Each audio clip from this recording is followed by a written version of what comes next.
Howdy gang, I hope everyone's doing well today. This is the Roaming Prepper channel. If you haven't been here before, thank you for joining me. I'm your host Pete, and today I will be doing my usual Saturday SitRep. I do have a lot of travel this coming few weeks, so I'm going to be in and out between work and vacation when I can take it.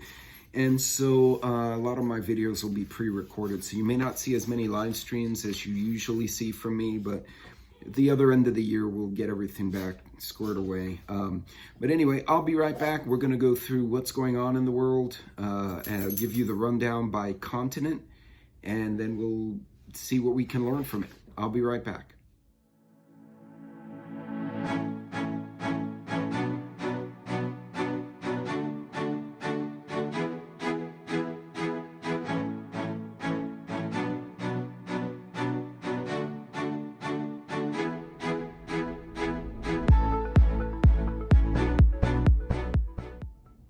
Welcome back, everybody. This is the Roaming Prepper again. Thank you for joining me, and as always, don't forget to like and subscribe. If for some reason I'm not at my own premiere, which has happened, feel free to leave any questions or comments in the comment section below the video, and I'll try and answer them. I'm usually pretty good about hopping onto my premieres, but this end of year stuff is probably going to be crazy. So, no further ado, let's go to events in Africa. So this is a compilation, by the way, of State Department public releases, corporate releases, investor releases, and various news articles from around the world that I get privy to, this compilation, and then I can kind of sift through it. In Africa, Nigeria is limiting cash withdrawals to the equivalent of $225 a week, U.S. equivalent. That's according to Al Jazeera. Authorities have been trying to curb counterfeiting and discourage the payment of ransoms to kidnappers who demand cash. This is also probably going to feed into the government crypto or world crypto narrative that, well, if there's no cash, we can track all the payments and we can see who gets what numbers. It's just going to create a black market. In some other ways, they'll start trading in gold or diamonds or bullets or people or whatever the hell they trade in. But anyway, Nigeria, and it's interesting because as these economies start to get into struggles, this is what happened in the Great Depression. They're going to start clamping down on your availability to get cash. And now the banks no longer have to have a certain reserve of cash on hand as a percentage of the deposits. In the past, they used to. Now they don't. Now it's all funny money in the sky. So, yeah, something to think about. I thought that was a good way to start. Somalia forces recaptured key town from jihadists. Somali forces and allied militias have recaptured a strategic town held by al-Shabaab jihadists since 2016. They've been having ongoing issues in that part of Africa with the spin-offs of Al-Qaeda and ISIS. South Sudan also having violence that has displaced 9,000 people. And here's another one with more power. Zimbabweans without power for 19 hours a day as Kariba Dam runs dry. Can anyone say Hoover Dam? Yes, they're having the same problem overseas as well. The fact that we're seeing the drought or famine stones with the carved rocks in Europe and in Asia and in the Middle East now means that this has happened before. This is not a new thing, okay? The fact that as the water goes down, people are finding carvings from like the 1600s or the 1500s or 1,000 years ago saying the water was low and you know, death was upon us and whatever the hell it says in various languages means that we've gone through this before. This is a cycle of the weather. So again, planning around natural things that we can't control. But in this case, Zimbabwe is suffering without power. Now, you notice power is a big issue now. So Zimbabwe, their dam is having an issue. The Hoover Dam, having an issue in the U.S. North Carolina, grid was attacked. Ukraine, grid is attacked. You see there's both natural and the weaponization of grids and power to parts of society that's causing problems. So that's, again, this is going to be a recurring theme into 2023, guys. So be ready for that kind of stuff. Okay, that's it for Africa. Moving on to East Asia and the Pacific. China finally eases COVID measures following protests.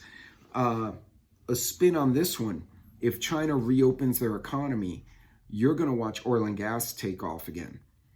As far as cost and availability is going to go down, right? Now, granted, they're buying Russian oil cheap on the market on the side so they can fund Putin, but it's more than likely that this is going to, if they open up their economy again, it's going to really affect the price of hydrocarbon fuels. So something to watch.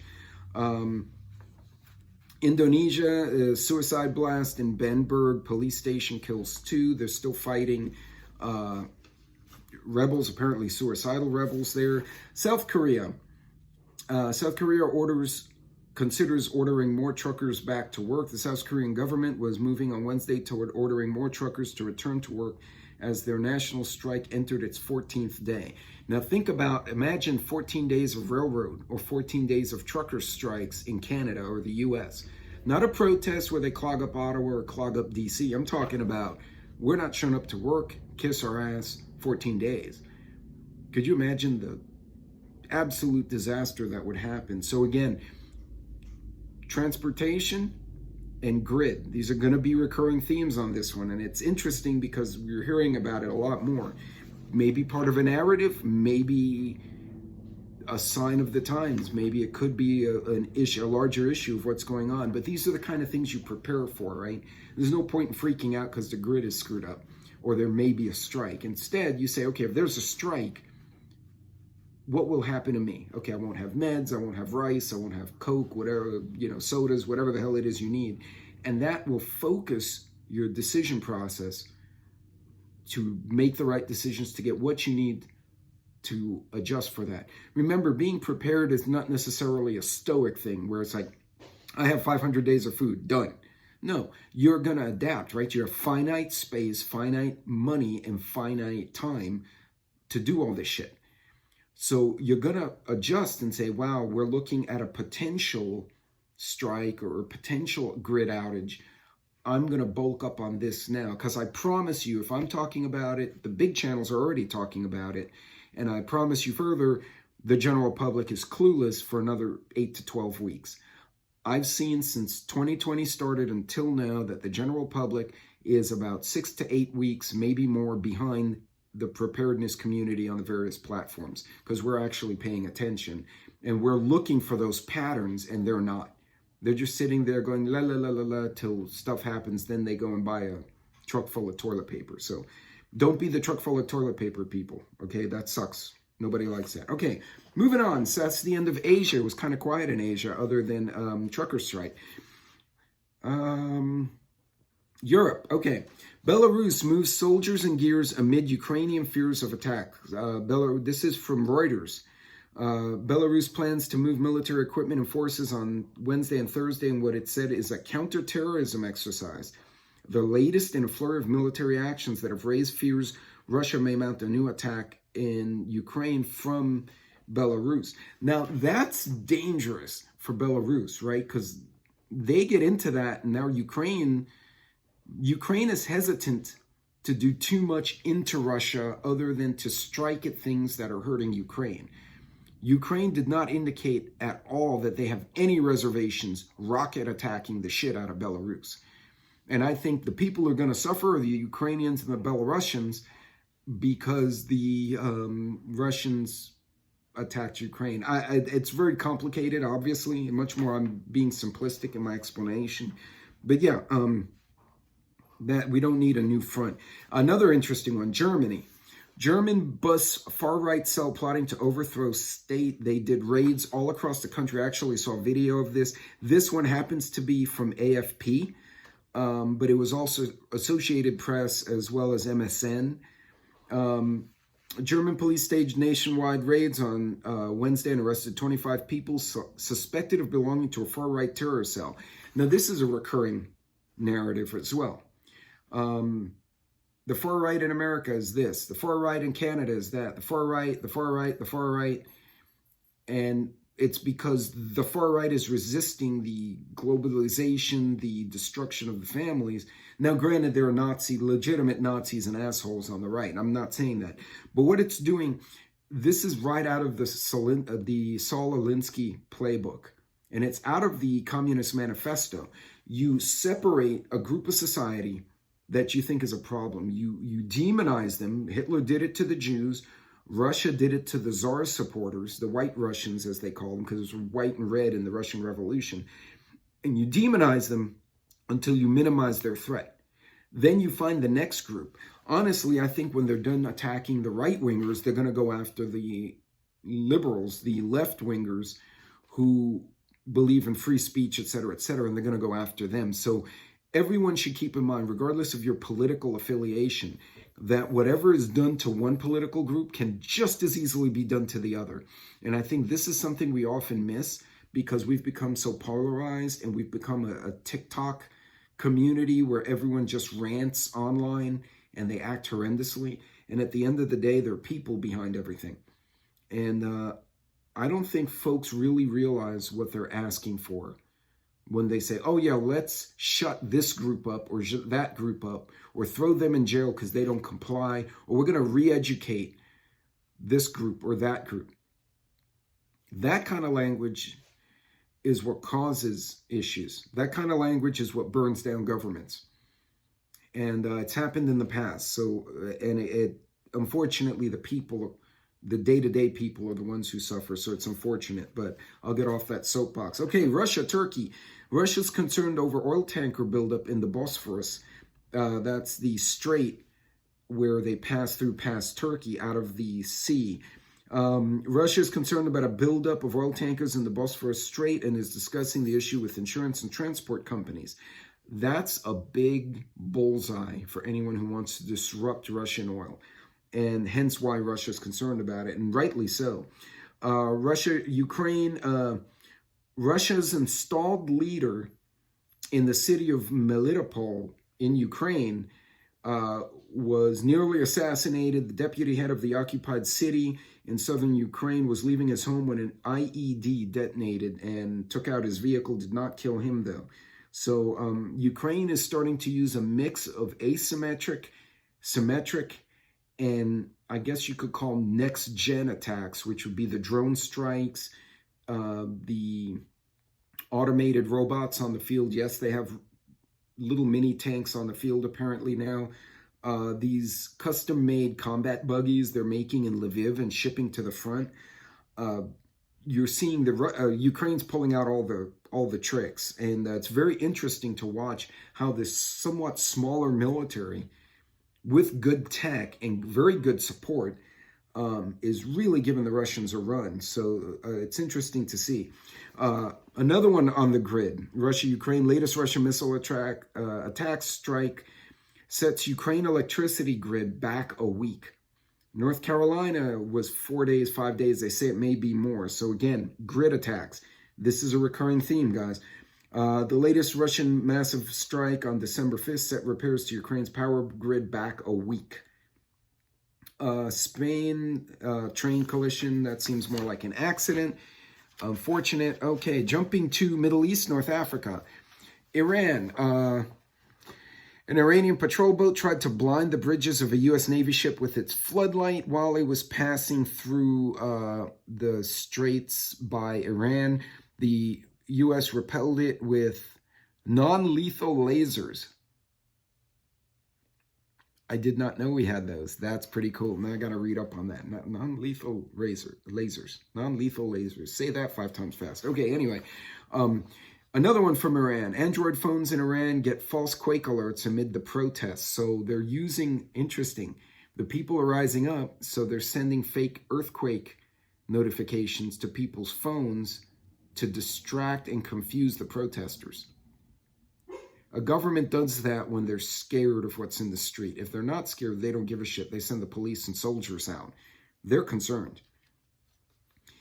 Israel mayors in an uproar over anti-LGBTQ politicians, and that seems like a domestic issue. And that's about it for that part of the world. All right, moving on, South and Central Asia. India. Work on India's Adani port to resume after fishermen suspend the protest. Again, a domestic issue. Nepal votes are counted. The new government could take days to install. And Pakistan just removed Khan as their party chief. On the Western Hemisphere, Argentina's VP Fernandez, found guilty in $1 billion fraud, gets 6 years in prison. Oopsie. Has been found guilty. Argentina's government is corrupt as holy hell. So, and then Colombia's fighting between FARC and the government. That's Al Jazeera, and the Argentina story was the LA Times. Most of these were a mix of Al Jazeera, Reuters, MSN. Seattle Times reported the Iran phone notifications. So, folks, a lot of weird stuff, but what are recurring themes I'm seeing is transportation. It's, put that to the side there, sorry. Transportation, it is power grids, it is supply, it is fuel. We've been talking about it. We're probably all tired of hearing it. But you see Russia's how they're weaponizing the grid. What we witnessed in North Carolina could be a small group of psychotics. It could be a larger thing. We don't know. And we could only conjecture. By the time you guys watch this video on Saturday, there may be something else that pops up. We don't know. Important thing is to understand how stuff like that affects you. And again, you got to make a matrix in your head. You got to say, what is the potential catastrophe and what is its severity, right? The Cloverfield monster running through your city, right? My favorite monster. That would be really high on the catastrophe, but it's very low on the probability. I don't think there's a kaiju hiding in Corpus Christi or in New Orleans or something like that. I could be wrong, but I don't think so. A grid outage because of a hack or weather or even a terror attack, much higher, and we're seeing it, right? The Texas freeze was a great example, and that was nature did that. North Carolina was something else. Russia and Ukraine fighting over the grid, tearing up the grid. Again, these are the kind of things that, these are lessons for us. And if you hadn't seen it, watch my videos on the Ukraine, lessons to learn from Ukraine, as well as a couple other videos I've put out about supply chain and, you know, being ready for that kind of stuff. But folks, that's it for this week. We're starting to see those themes again, right? The power, supply chain, and fuel, stuff like that. So look at your own situation. Everyone's different, and determine what about my situation is such that the grid going down would be a game changer for more than a day, say. What is going on in my life that supply chain would cause me catastrophe? Maybe you have food, but you need heart meds or something. Have you factored that in? So, folks, again, never to freak out, always to use, to plan, to take an action item away. So, again, your action, your homework for this one, look at your own situation and think to yourself, if the grid went down for 3 days or 5 days, let's use North Carolina, it goes down for 5 days for whatever reason, how would I handle it? And if you can't answer that, what are you missing? Write it down. Don't just think about it. Write it down and then budget it in. You may not be able to get everything you need right away. Don't do it. Don't lose budget. Don't miss your mortgage payment. Don't. Instead, break it into affordable pieces and plan accordingly. Okay, that's all I got for you guys this week. Like I said, lots are pre-recorded this next coming weeks. It's just the end of the year. It's like it is for me. Until next time, God bless, Godspeed, be safe, and I will see you all on my next video. Take care.